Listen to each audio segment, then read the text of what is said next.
Hello, everybody, and welcome to another great episode of My EdTech Life. Thank you so much for joining us on this wonderful day, and wherever it is that you're joining us from around the world. Thank you, as always, for all of your support. We appreciate all the likes, the shares, the follows, and thank you so much for interacting with our content. As you know, we do what we do for you to bring you some amazing conversations and amazing guests.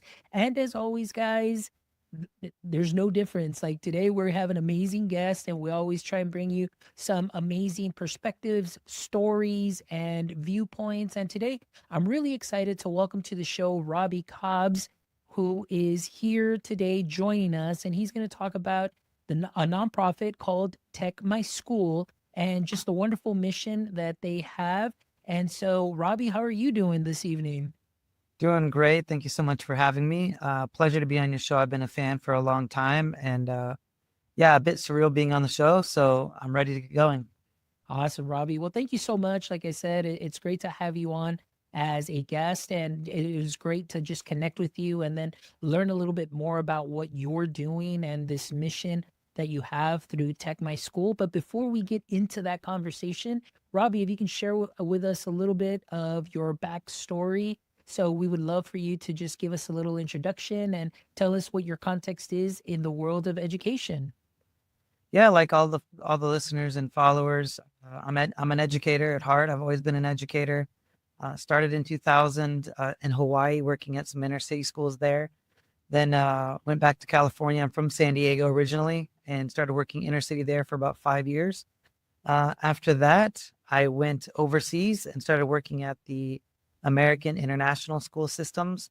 And I was an elementary school teacher to start, kindergarten, second, third, fourth, and then fell in love with technology. Really, in my own core values, I love to learn and I love to serve and help others. And with technology, it just fills both of those buckets because you're always having to learn all the time. And then you always need to teach people how to use the tech. So kind of shifted in towards that as a teacher, became the techie teacher and went back to Silicon Valley, got my master's in EdTech at San Francisco State. And I was working at Chung International School there, right by Google campus. Was a phenomenal place to just, expand as an educator, really to delve into the world of EdTech, being kind of at the epicenter right there, and spent 3 great years there. And then went from a fourth grade teacher slash, tech integrator on campus. It was a small school, so I was basically the tech guy, to the American International School of Jeddah in Saudi Arabia. And I was the tech director there for 4 years. And then from Jeddah, went to the American School of Lagos in Nigeria and was the tech director there as well for a couple of years during those COVID years. When I was in Jeddah, that is a place that's, I'm not sure exactly the exact term for it, but essentially it's a place where anything can happen and you have to be prepared and ready so that there's a readiness there. And so we had remote learning plans and remote days of school and virtual learning days before it was cool, before, COVID happened. So B. Cameron, who's kind of a legend, implemented that with all of the different schools in the NISA region. And yeah, so I became kind of a virtual or remote learning specialist, went to Nigeria to, kind of prepare the school for that. But we were thinking more like Ebola or maybe like a political uprising or something like that could interrupt school.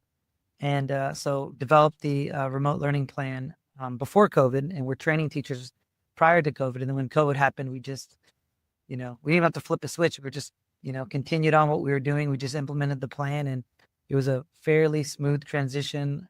We had a great leadership team there that helped really smooth things out. And in that process, I burned myself and many teachers out because we were so good at, replicating the physical classroom into the virtual one. And I moved to Puerto Rico with my family to take a 1-year sabbatical to write my book on EdTech and just kind of take a breather, I guess you could say. And I'll leave the story there for the next question. Wow, that is fantastic, Robby. Just the level of experience that you have. And most importantly, too, I'm just really so interested in the different viewpoints and perspectives that you were able to learn along the way as educators. Not many of us have that opportunity that you had to really go overseas also and then, come back here, and then the work that you're doing in Puerto Rico now.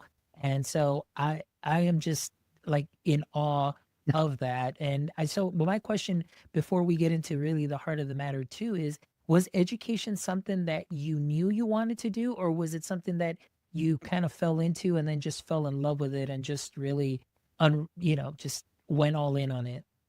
Yeah, so, as a child, I was the poorest kid in school. I was Kenny from South Park. I went to a public elementary school in El Cajon, California, a school called Crest Elementary, and it was a great school. Really nice little town, little mountain town, kind of like South Park again. But yeah, I was the poor kid. School was kind of my sanctuary. That's where food was, electricity was, adults who cared about me, all those things that many kids go through if they have kind of a rough upbringing.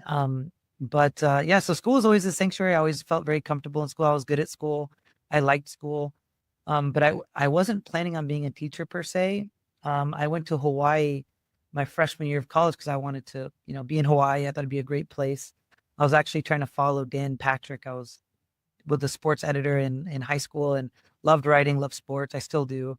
Um, and while I was there, I got a job at a surf shop. It was like the coolest job you can get in Hawaii while going to university there. But I needed a little bit more money. Went back to university. I said, "Hey guys, can I, get a job at the library, working at the library, doing my homework, getting paid to do my homework?" And they were like, "Well, that job's taken, but we have an opportunity for you to work in an elementary school through the America Reads program in the inner city schools in Hawaii. Would you be interested?" And I thought about it, and I was like, "Well, I really wasn't thinking of being a teacher, but I want to be a great dad one day, and know little league and all that kind of stuff. So I'll mess around with some kids." And I just once I got into that classroom, everything came rushing back from those elementary year experiences, from all those teachers and all those positive memories I had at school. So it was just such a comfortable place for me, and a place where, I'm working with kids who really need the help, and I'm serving them, and it just felt so great. And that freshman year of university, I knew I wanted to be a teacher. I changed my major. And from that point forward, I was just working in schools, like always interning, always working in schools all throughout college. And, immediately after that. Okay, so I gotta ask though, what was the major that you were intending to follow, and then of course now you moved to education? So I got a journalism major because I thought I was gonna be a sports writer. But again, it was my freshman year, first semester. And then within that first, month or two, I went to a school. And then when I transferred, I figured I would teach at the elementary school that raised me back in El Cajon. And so I transferred to San Diego State, and I kind of asked the counselor, like, "So what's the teacher major? What is the major? I don't know what the major is to be an elementary school teacher. Is it called elementary school teaching or what?" And they said, "No, it's called liberal studies. You get a liberal studies degree. It's, multiple subjects in every subject. So you're kind of knowledgeable in all things, a mile wide and a foot deep or whatever." And so that was the major I switched to, and took all the classes. And for me, I really liked it, simply because I was one of the few guys in the class. So there'd be like 200 women and me. So it was great. And yeah, it was a great experience. San Diego State is a phenomenal school. It's the top education school in the state of California for teachers. And they, huge student body. I think it's like, 30, 40,000 students. Had some wonderful professors. My aunt was also a professor at San Diego State, Stanford, University of Texas A&M. So she was at San Diego State when I was there. So it was great to be on campus when she was there. She was the head of the history department. And yeah, I just had such a phenomenal time at San Diego State. And I'm a proud alumni, a proud Aztec, and I always, follow the program. And I had future siblings who went to San Diego State, and I, kind of encouraged them. My brother, he's a teacher that came through San Diego State. He now coaches high school football in El Cajon at Granite Hills High School, where we all went. All of the Cobbs family went to Granite Hills High School, and he's kind of a local legend there. He won a state football championship and all that stuff. So yeah, just a proud Aztec. And it was really early in my career. It wasn't one of those situations where I had like, got a degree in history because I love history and then fell into teaching. It was like I interned freshman year, first semester, fell in love with it, and went, dove into the deep end, straight into it. I knew this is what I wanted to do. That's fantastic, and So right now, what I'm picking up though too is very similar to me growing up in a situation like that. Very poor. Parents, just my dad working out in the citrus farm, my mom just kind of doing odd jobs and everything. But I never thought I would go into teaching. And as a matter of fact, I always said I will never go into teaching. But I went in just because of that dream of, hey, I need to take care of my parents, and being an only child, pressure's on. And I know many people have heard the story here because I've said it a couple times. But going into college, I was like, oh, I'm going to go do business, business degree, Mm. make some money, take care of my parents and so on. And then, fork in the road moment. And then I got into teaching, and I just absolutely fell in love with it. But what I'm picking up, and listening to your story, I mean, we'll definitely dive into the conversation. But I think this really is also what I feel I'm picking up from you too in the conversation, and your passion of what you're doing through techmyschool.org is that being where you were, how you were brought up, and how, you went to school, like you mentioned, like, hey, adults that care about me, food, and so on. And then going back and maybe kind of seeing yourself a little bit in some of the students just really ignited that passion for you too as well. So I'm sure, I just want to ask, did that have a tremendous role in what it is that you're doing now, and especially, all the traveling and so on? Was that kind of like your mission to say, hey, I want to give everybody, or as many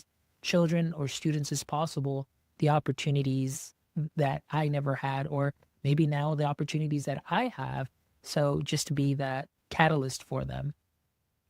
Yeah, no, thank you for asking the question. And I wanted to quickly mention before getting into it, my family were also, they were farmers. We were Okies, actually.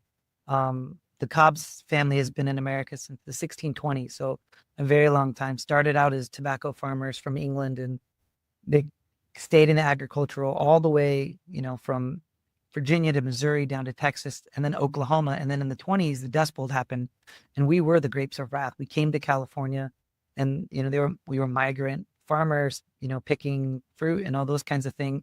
And then my grandfather, built an empire through construction. So all the men in my family transitioned from agriculture to construction. And the message to me was always, don't do this. don't don't be a labored worker. You need to work with your brain. And so I always envisioned myself wearing a tie. I knew I wanted to wear a tie. And as a teacher, I always did wear a tie.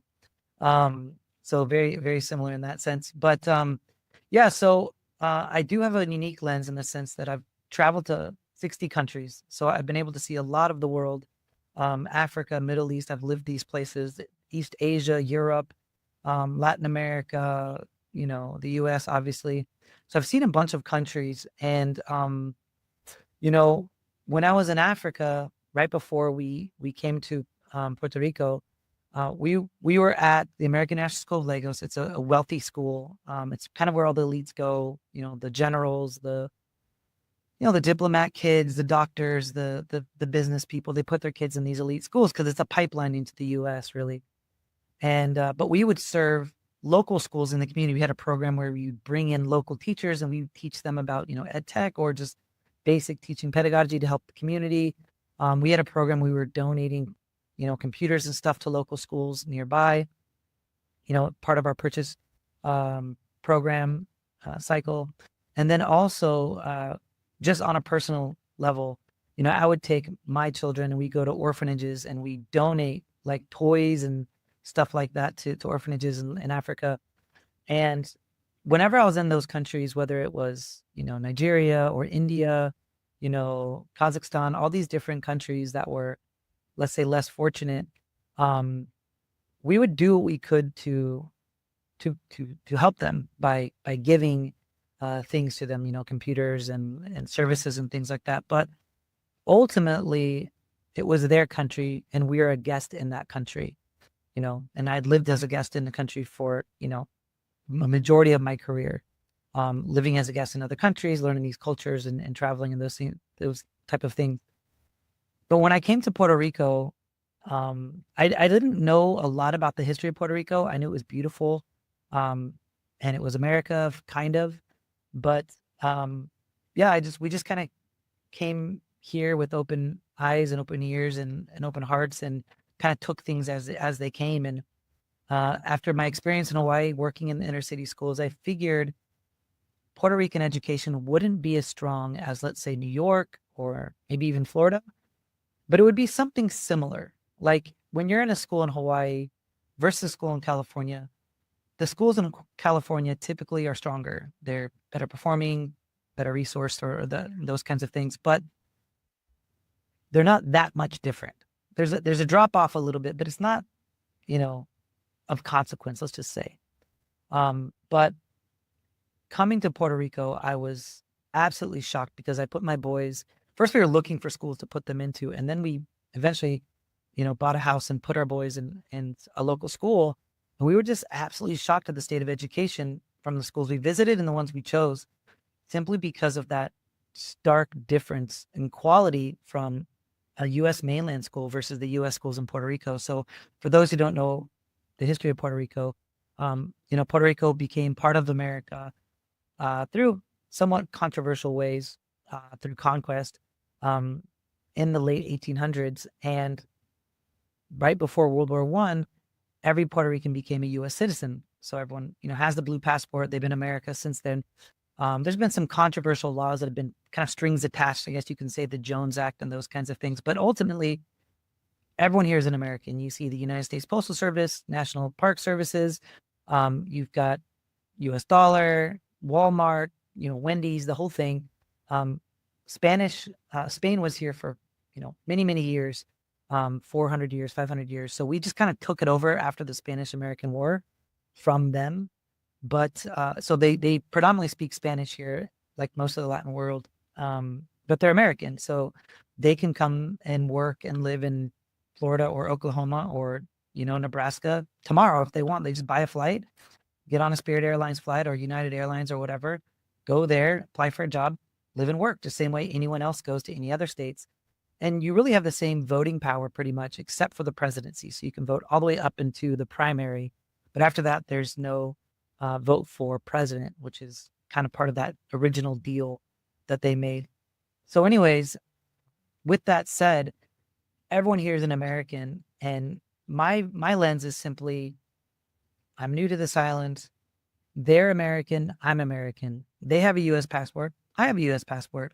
And if I go to any of these 60 countries I've been to, that is how you are judged. You're judged by your passport, right? If I'm in Germany, it doesn't matter which town or province I'm in. If you have the German passport, you're German, right? And you see a similar level of education. You see a lot of similar service of everything.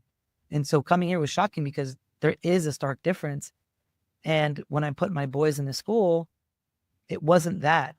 And when I was in Africa, I was like, this is their country, I'll give them computers, but it's their place, Here in Puerto Rico, I immediately felt like this is my country. This is my community. I need to do something to help these kids, because I was talking with students who were 16, 17 years old. They were just graduating or getting ready to graduate high school. They barely spoke English. They had never used a computer before. And if you look statistically where Puerto Rico is at, if you look at their PISA scores, the last time they took it, Puerto Rico is the outlier of outliers when it comes to testing. They score statistically worse than Mexico.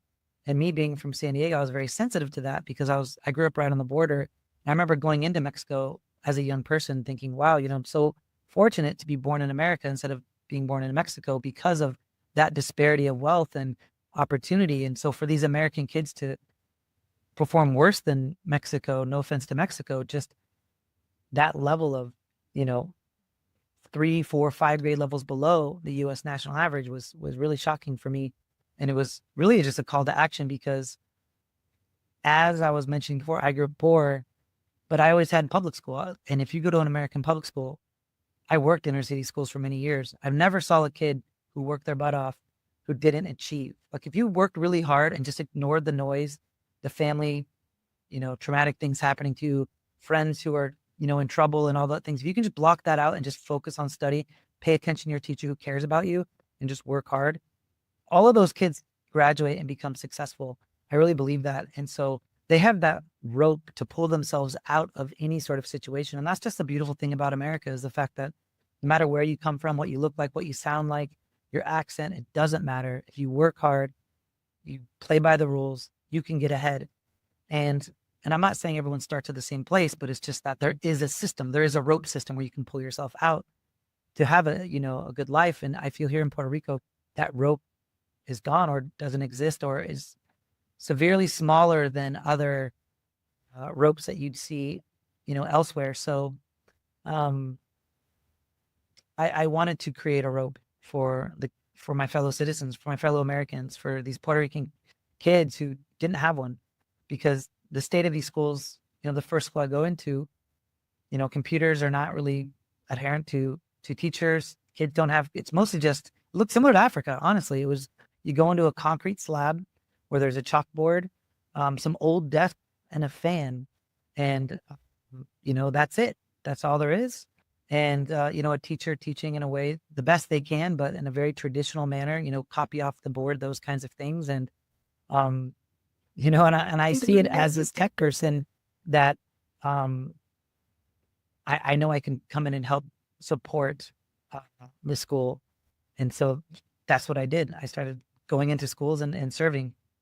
Wow, Robbie, like that is amazing and very commendable. Like just listening to your heart and your passion, and it's no wonder Tech My School is what it's doing, what you're talking about right now, and just bringing professional development, bringing just resources to teachers because there is a need there, and most importantly, like you mentioned, that rope, giving them a rope, and I love that. So, Robbie, now that we're going to talk a little bit more about what the work, well, you've described really the way the situation is, Why?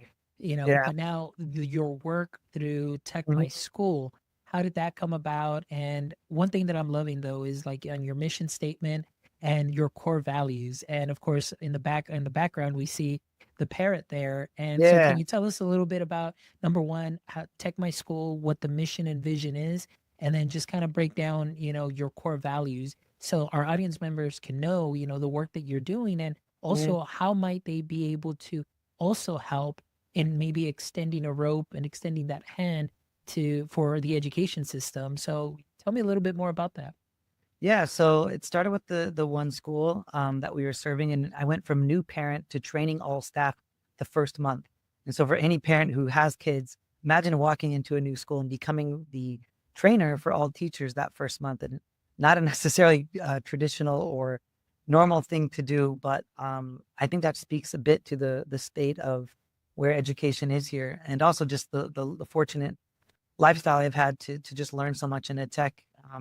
Prior to my career, I had been a tech director and presented at a number of great conferences and kind of been a leader in that sense. So there was definite a big need here. So we just started out helping one school, and I had this money for a boat coming to Puerto Rico. I wanted to write the book on EdTech, and then buy this boat, and I ended up not buying the boat, and Tech My School became my kind of my boat. I used my boat money to get computers, get software, and just basically equip this school, tech this school up to a place where it could be a little bit more on the 21st century side of things. So, for example, they didn't have an LMS, a learning management system.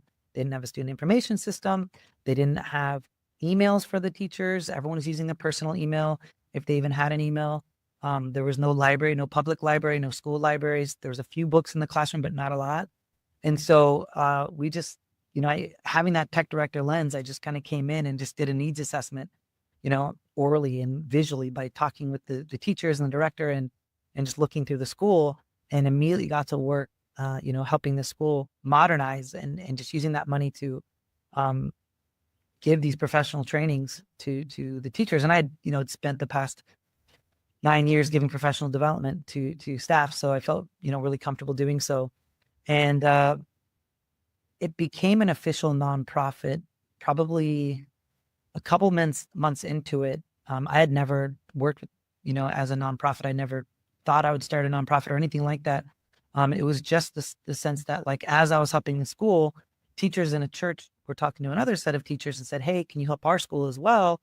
There's this, they call the gringos. There's this gringo here. He's helping us with the computers and trainings. Can you help us?" And so we did. We gladly took another school on, and so we started to expand very quickly.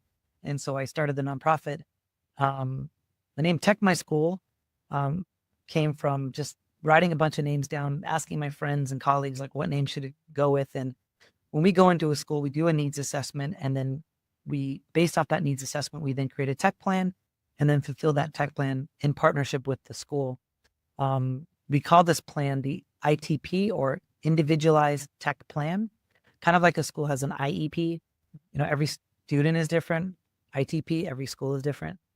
And from this tech plan, we go in and we do a complete audit.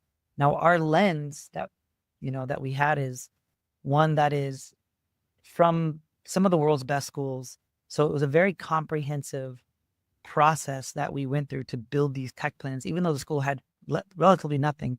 The documentation and the artifacts that we created in the process of doing these tech plans were very comprehensive. Because in my mind, I figured, if I'm going to, start with this role and help these schools here in Puerto Rico, why not start to, branch out eventually one day and help other schools? And so it had to be world class, not just a Puerto Rican only type of system. So that's how it started. Started with building the tech plans and serving the schools, trainings, all those kinds of things, donating tech. As a former tech director, I know, and anyone listening who's a tech person, what do you do with your old tech in your school? The answer is you put it into a closet, because you buy 25% of inventory every year. From that 25%, it's sitting there. You put it in the closet in case something breaks. Nothing ever does. And then after a few years, the closet becomes full, and you end up calling a recycling company to come take it all away, and you pay them money. So I got on the phone and started calling universities, schools, just organizations, companies, meeting people, talking to them, saying, hey, if you have old tech, used tech, please give it to us, because we'll repurpose it and put it into schools. One of the things that we noticed was, when we were going into public schools, the public school district here gave teachers computers once COVID happened. They gave everyone kind of computers, but they didn't give them a lot of training. And so after COVID was over, they kind of just took those old computers and stuck them in a closet and went back to their old ways of teaching. And as an ed tech leader, when it comes to tech professional development, it's not a one-time thing. It's got to be continual. It's got to be ongoing. Even the tech teachers need support and learning, and because things are evolving so quickly. So that model of just training teachers all the time, and ensuring the technology we do get from schools that is repurposed is going to be not only just given to a school. We're not just going to give them a fish. We're going to teach them how to fish. We're going to be using the tech with them all the time, every month, going in their classrooms, observing the teachers, like really becoming that tech department that they don't have, and just ensuring we get maximum value of the tech that's donated. So over the past 4 years, we've been able to donate over 1,000 computers to schools. And it's all thanks to the great donors and partners that we've met along the way, who helped us. We're predominantly funded through donations. So we've now been going for this is our 4th school year, and we've been able to serve 30 schools. So we started with 1, and then 2, and then 4, and then 14, and 30. And so when I say serve, what we do is we, again, go in, we do this ITA, the analysis, we do the ITP, the plan, and then we just deploy it. So we're in schools every single month, giving all staff professional training on EdTech and best pedagogy. We are following those trainings up by going into classrooms and observing teachers and giving them, instructional coaching type notes and those kinds of things. We're doing parent trainings. We're doing tons and tons of work with these schools. And, we've just been really fortunate to have just a great team. We have a team that spans from, the Middle East, Africa. In Texas, we have a guy working with us. And then also here in Puerto Rico, we have a lot of local teachers as well. So, just a phenomenal experience. And just we're so happy to be a part of this and to be serving teachers and kids and schools. You asked about the parrot. The parrot is the Puerto Rican green parrot. Puerto Rico is known for this indigenous bird, and where the city I live in Rio Grande, that's on the flag. So part of that branding, I was like, I want it to be something cool, something techie. I wear polos just in my life. I always wore like Ralph Lauren polos or Nautica or whatever. And so I wanted to make it a logo to where it'd be cool to wear. Like I could just wear it and, you know, whether I was wearing it as the CEO of the company or just wearing it because I just like the logo. And so, yeah, it's kind of like this techie green parrot. And if you go on our website, techmyschool.org, you look at our core values, it's the parrot. So obviously you have a Puerto Rican focus. We're trying to bring up the education in Puerto Rico, which is America's lowest performing, most underserved, underprivileged. Like nothing, again, from anything I've seen, nothing compares to Puerto Rican education in terms of the amount of need, the amount of, statistically where they score, the campus, when you walk through the school, the programs or lack thereof. A lot of times in inner city schools, the schools will be funded. There'll be grass fields, there'll be sports programs, there'll be art programs, there'll be teachers who are getting, a decent salary comparative to, like, let's say a gas station worker. The problem is really like within that community, there's a lot of like poverty and crime, and maybe like culturally, they don't really value education as much per se. I'm again painting with a very broad stroke here, but in Puerto Rico, it's like you have kids who have great families who value education, who want to improve their life, but it's the system of the schools that are kind of failing them. And so there isn't that rope for them to pull themselves out of.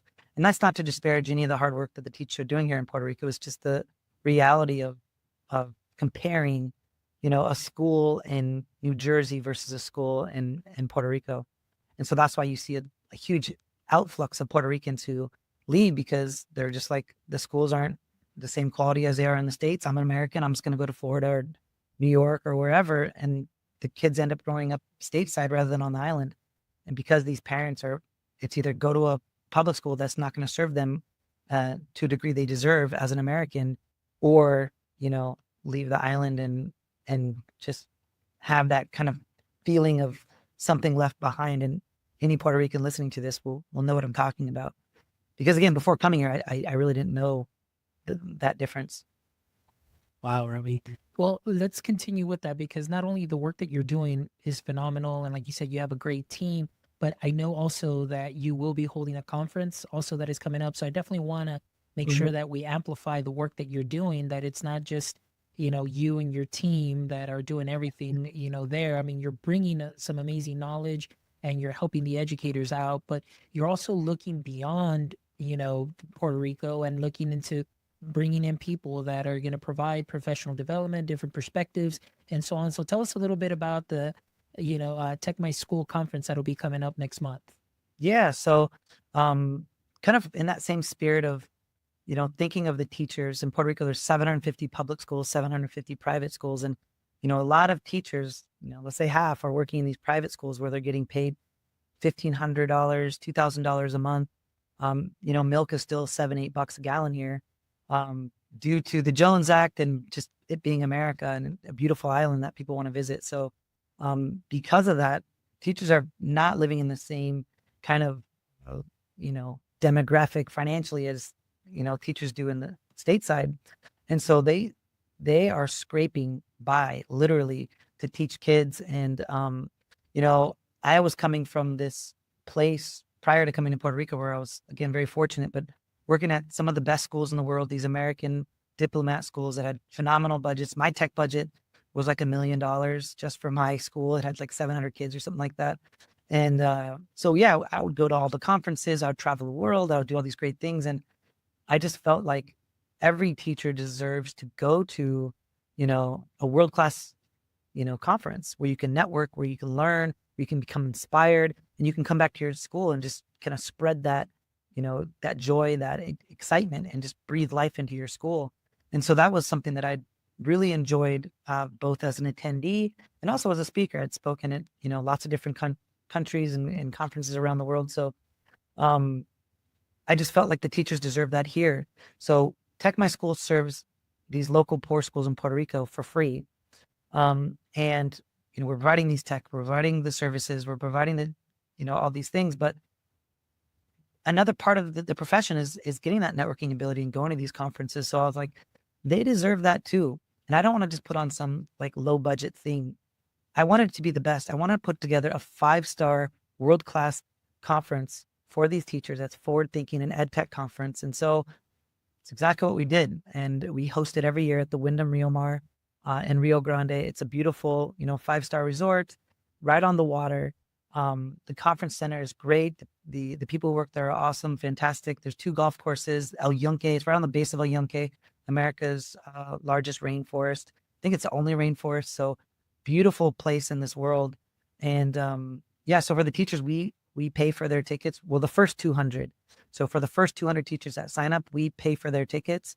We pay for their food and the attendance and all that kind of stuff. And then obviously we're flying in speakers from across the states, internationally, and locally as well. So we want to get a blend of just both the best talent on island and really the best talent from the states who can make it.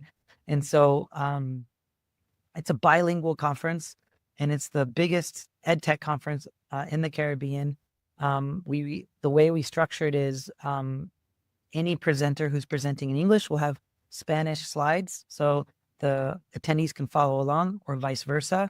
When we do breakout sessions, whether you want to do Brain Pop in Spanish or CurryPod in English, you get to choose which, breakout session you want to go to and which language you prefer, but all the slides are available to you, so you can kind of follow along and keep track.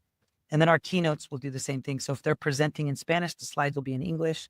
We also have, we use Time Kettle's X1 to do the translation, the live translation as you're speaking, so you can see both languages.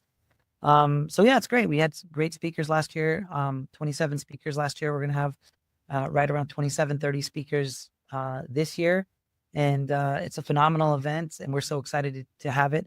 For teachers who are not under the Tech My School umbrella, we subsidize their tickets. So for them, it's only $150 for, a 5-star experience, all the food, the great speakers, and again, in a great spot.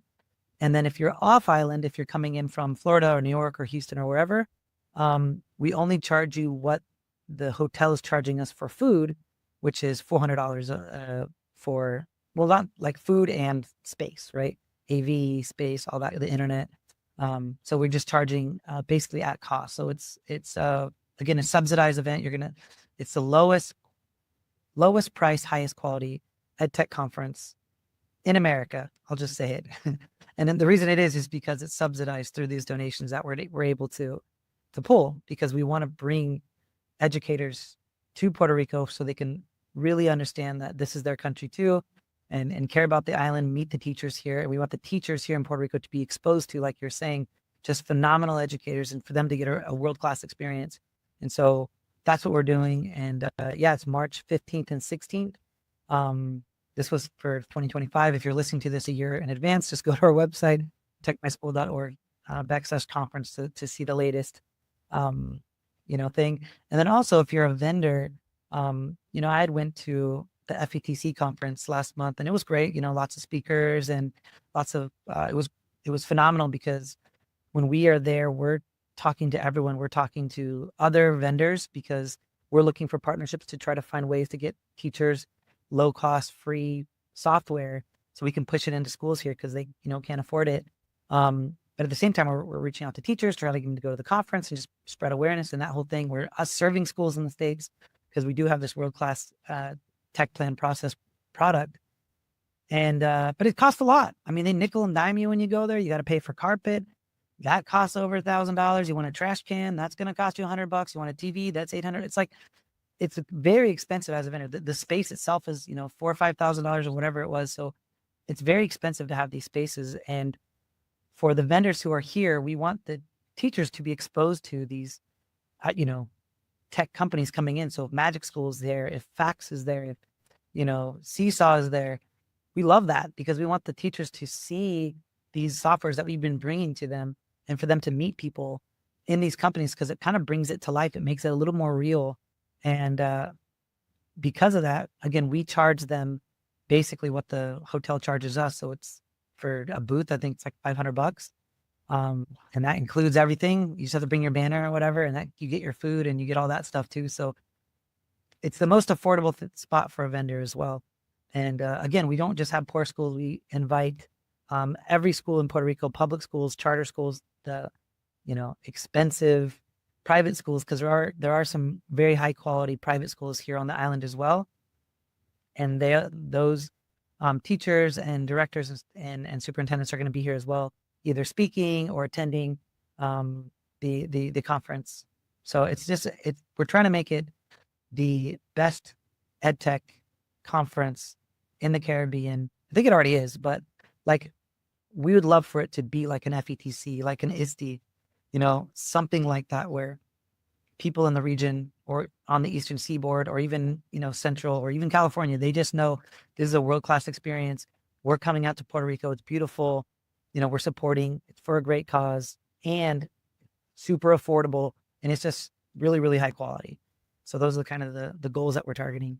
That is amazing, Robby. And I mean, just being here on the show today and just for all our listeners that are going to be catching this episode, we'll definitely make sure that we link the webpage. But for any platforms, all of you that are on my network, all my friends that are listening and you're listening to this episode, please, get in contact with Robby. Like, let's help out Puerto Rico. Let's make sure that we throw that rope, that line, that help, whatever it is, because I mean, we that's what we're here for, is just to help serve our community. And when there's a community in need, that we definitely love to help. So Robby, thank you so much for being here this evening and sharing the work that you're doing. And it amazes me that this all started because you were taking a break to write a book. Right. And, Yeah. And now look at what has become. That's Yeah. wonderful. Absolutely. Yeah. I learned something about myself. And this is kind of true for a lot of tech guys or tech gals. I feel like, and my former superintendent, who's a board member and a close friend, he used to call me like his sports car. And so as tech, people, we have all these great ideas. We're high energy and we're in the garage of the school, and they're like, okay, we'll have you spin around. We'll have you, we'll drive you a couple times a year, but that's it. You got to sit in that garage all year and just kind of grind your gears, thinking of things, of trying to ways to make an impact. Most of the time they're taking the minivan to and from school, right? In that analogy, in that sense. And so I was always kind of pent up, creating ways when I was working in these schools to do more. And by coming here and having this opportunity, there is no ceiling. And because of that, I've just been able to explode and, serve so many schools and, create so many great products. I did write the book. It's called Tech Centered Learning Driven. You can check it out on Amazon. And it's for any one of your audience members. It's intended for your audience. Those teachers who are looking to use technology to get ahead in their careers, to discover new pathways of how you can, expand your career or do more. For those new teachers who are just trying to learn, like, what's the best way to integrate technology or to, stay ahead of the curve. That's what the book kind of goes through. And it's really just a combination of 15 years of my experience as a tech leader through the lens I've had in, all these different places, California, Asia, Middle East, Africa, and interviewing. I interviewed 20 different, tech directors and tech specialists and educators who own companies in the ed tech space. So all of their kind of knowledge and wisdom is in the book as well. So hopefully it's a good read. And I look forward to writing the next book as well. My aunt's a very distinguished author. She's a New York best time seller. And there was a time period, and your listeners may have experienced this. I'm not going to say I doubted myself, but you kind of second guess, like, am I good enough to write a book? Become an author, this pedestaled person. And so I wrote the book and then went through the editing process, and it was on my computer for 2 years after I wrote it. It took me about a year to write, and then it just sat there for 2 years. I didn't click publish. I didn't try to, make it happen, kind of for self-doubt reasons. And I had to tech my school. It was blowing up, and that was my excuse. But my aunt always said, hurry up and publish your first book, because it's just getting in the way of publishing your next. And so, because everyone has that imposter syndrome at some point.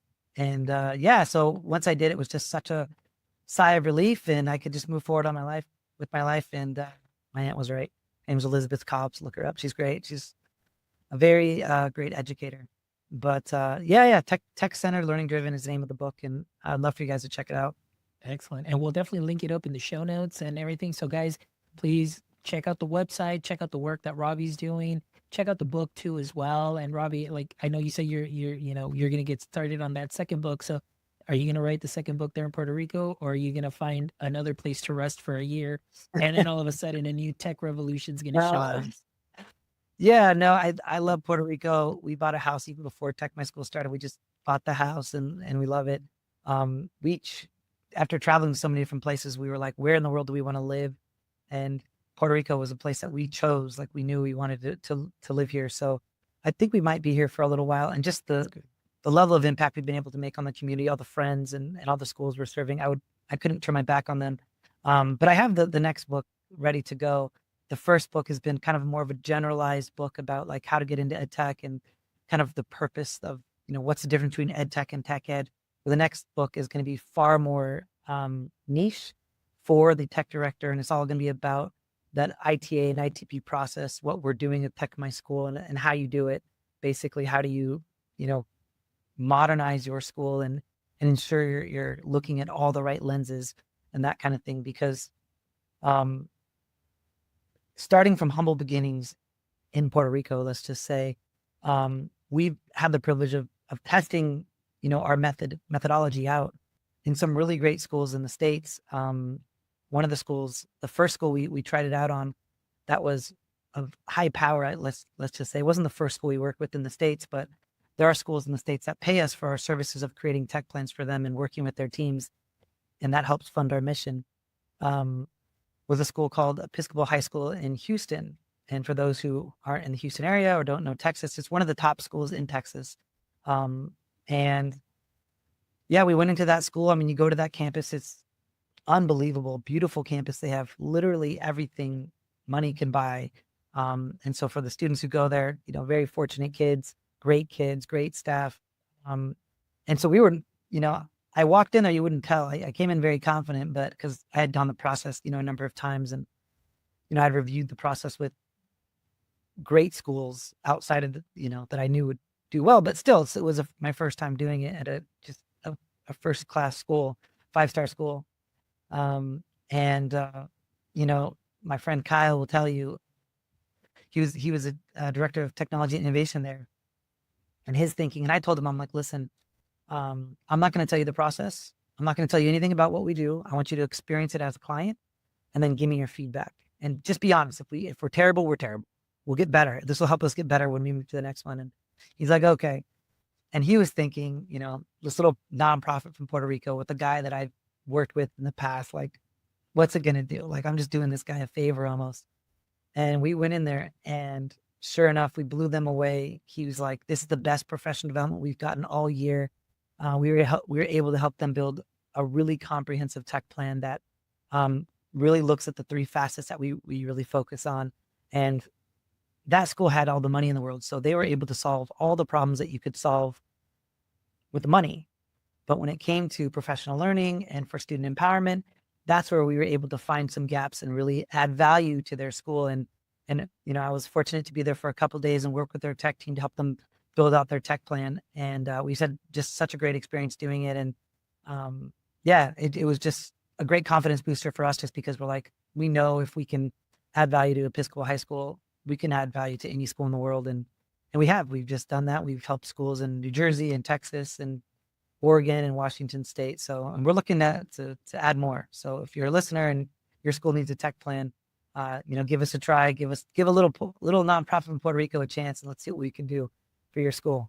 Excellent. Well, thank you, Robbie. I really appreciate it. But before we wrap up, we always love to end the show with the last 3 questions. And so hopefully, Robbie, you're ready for those questions. So question number 1, as we know, every superhero has a pain point or something that weakens him. So for example, Superman, kryptonite just kind of weakened him. So I Yep. want to ask you, Robbie, in the current state of education, what would you say is your current edu kryptonite? I would say currently it would probably be bureaucracy. And bureaucracy sometimes is like the overregulation of things and just the slow process of things. And sometimes it's important to go slow, and obviously it's important to dot your I's, cross your T's, the whole thing. But we have a very unique lens of being able to work with private schools, charter schools, and public schools. And I can tell you, when you work with a private school or a charter school, what's great about it is you can go in there and talk about your vision, how you can support the school. The principal or director can look at you and be like, we love it. Let's go. Let's move. And then we're going in there making phenomenal, drastic changes that are really empowering that school, that are just, we're lighting things up, and you just see immediate impact. Whereas you work with the public schools, and it's like you got to take a lot of steps to get to the decision makers. And then when you get there, it's like, okay, you can do it, but you can do like this much of what you wanted to do. And so because of that, you're less impactful because of these bureaucratic steps. And so I'm not going to say it's complete kryptonite. We're still able to, work within those boundaries, but it's definitely something that slows us down. And when you see the impact you're able to make in the schools that say yes, and you work with them and they make these changes, it's tough because you're like, oh, just say yes so we can just make these great changes and help empower your kids and teachers. So that's kind of the challenge. All right. Question number 2, Robby, is if you could have a billboard with anything on it, what would it be and why?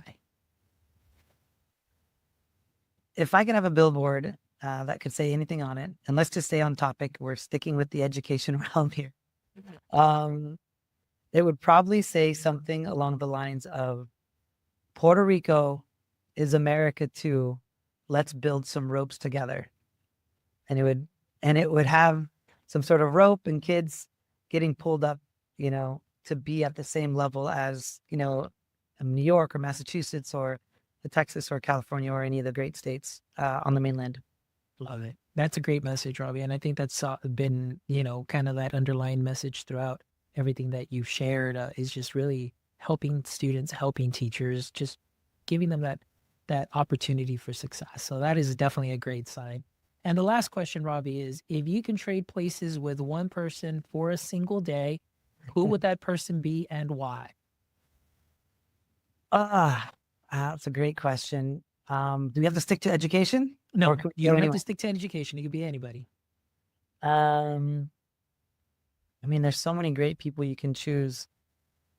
It would probably be, I'm going to say Elon Musk. And the reason I'm going to say Elon Musk is because, in my opinion, he is one of the most, for good, bad, the other, whatever your opinion is on the guy, I think he's one of the most impactful humans on the planet in terms of the companies he's been able to build, the way he runs his businesses, and just the way he communicates, the way his brain works. So this is someone who, he's the number one Diablo 3 player in the world, or whatever, in America. He's building spaceships that can be caught by rockets. They can be, be reused and caught. He's got Tesla and he's rejuvenating that. He's got Neuralink. He's got the that tunnel business, Starlink. Boring Company. He's doing Doge now, and I'm not saying that I agree with everything he's doing, but it's more so that just this is someone's brain that is so high powered, or just, it's not to give him credit for everything, but I just think he's such an interesting human. And I think he's pushing humanity forward in his own way. And I just think it would be interesting to see whether I'm spending a day with him, to like, how do you do it? How do you manage all these companies and tweet 1,000 times a day, and, know so much about the brain and know so much about digging and engineering and all those kinds of things. Or if I was inside of his brain and just seeing how fast is that computer running, right? So yeah, someone I think that would be very interesting to spend one day with. I'm not saying a whole lifetime, but just definitely one day. It'd be interesting to shadow him to see how he's able to accomplish so much in one day. Excellent. Great answer, Robby.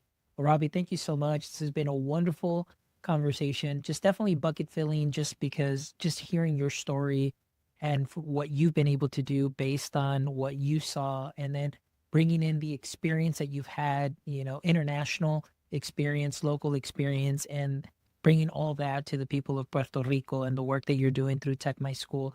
I definitely applaud you. It's an honor to have you here, and I definitely look forward to this conference that'll be coming up next month. So appreciate the work that you're doing. And for all our audience members, make sure that you connect with Robby, connect with techmyschool.org. All of the information will be in the show notes as well. And guys, also please make sure you jump over to our website where you can go ahead and check out this amazing episode and the other 311 episodes, where I promise you that you will find a little something that you can already sprinkle to what you are already doing great. So thank you as always for all of your support. If you haven't followed us on YouTube, please make sure you head over to YouTube. We only need, I think it's 33 subscribers now to hit 1,000. Give us a thumbs up, subscribe, share all our episodes. I We're promise gonna you, get like I that. said, we definitely want to get to 1,000. And as always, my friends, don't forget, until next time, stay techie.